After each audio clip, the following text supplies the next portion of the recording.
Hello, I'm Kaiser and welcome to Moose Reads. Before I get started, I want to say that the opinions that I give here are my own opinions. They are extremely subjective. If I dislike a book, it is not a reflection on the author, and it is not a reflection on people who do like it. Different people have different tastes, and that's okay. Today, I will be reviewing Anne of Green Gables by L.M. Montgomery. This is the first book in the Anne of Green Gables series. It is a historical slice-of-life novel. The description says, 11-year-old orphan Anne Shirley has just arrived at Green Gables, and already her guardians want to send her back.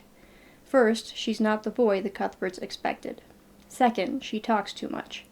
And even with her generous spirit, the redhead's a trouble magnet.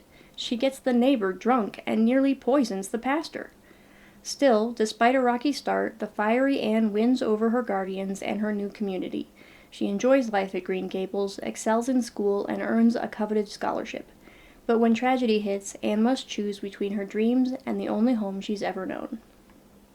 3 stars. The funny thing about this book is that I feel like I should be giving it 4 stars, but I'm not. The reason I say that is that 3 stars is generally quite neutral. I read it, it was fine, I'm not likely to read it again. 4 stars, on the other hand, means I liked it and will probably read it again. Anne of Green Gables, unfortunately, is a book that I did like. I enjoyed reading this book. However, I don't really feel like I want to read it again. This is particularly ironic, as it is my 3rd time reading it, but each time I was intending to get through the whole series, got stalled, and started over. The thing about Anne of Green Gables, both the individual book and the series, is that nothing really happens. I called it a slice of life, a genre I've been reluctant to use in the past, since it isn't, as far as I know, generally applied to books in America, because that's the only way I can describe it.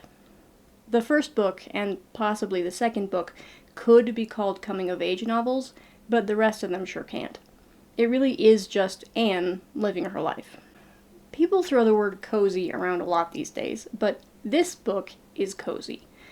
The stakes are extremely low, there's not much action, it's just nice. I absolutely recommend these books if you just want a nice, quiet time cuddled up with a book. This is one of those series I picked up because I grew up watching the movies from the late 80s starring Megan Follows. I've always kind of wondered how close it was to the books. The answer, if you are also familiar with those films, is that Anne of Green Gables is probably one of the best adaptations ever made. There are a few small changes here and there, and of course some stories are left out, but as a whole, that's the book. Only for Anne of Green Gables, Anne of Avonlea is a different story entirely, and if you've ever seen the continuing story, I can't say for sure, but I think it was made up whole cloth. Also, if you want to know if it's at all like the Netflix version, the answer is no. The Netflix version offends me with the way it took a sweet little story and made it as grimdark as it could without technically rewriting the whole plot. Though admittedly, I only watched the first season. This is another one where there's just not much I can say about it. It is the gentlest book I've ever read in my life. It feels nice. And while I say there's not much action, that doesn't mean it was dull. Enough happens in these books to keep it interesting, just not as exciting as most books. If you were a big fan of the laid-back atmosphere in Legends and Lattes, you might like this one. And yes, it is softer than that, too. The only thing resembling a complaint I have is very much a personal preference thing, and one that wasn't terribly intrusive in this book. That is, there's some religion happening. As a rule, I don't bother myself about books that have Christian characters so long as the Christianity isn't thrown in my face too much. Anne of Green Gables has some of it, but it isn't egregious. Spoilers for future videos, though, this will get worse. That's all I have to say about Anne of Green Gables. If you liked this video, I hope you'll watch more in the future. Thanks for watching this one. Bye!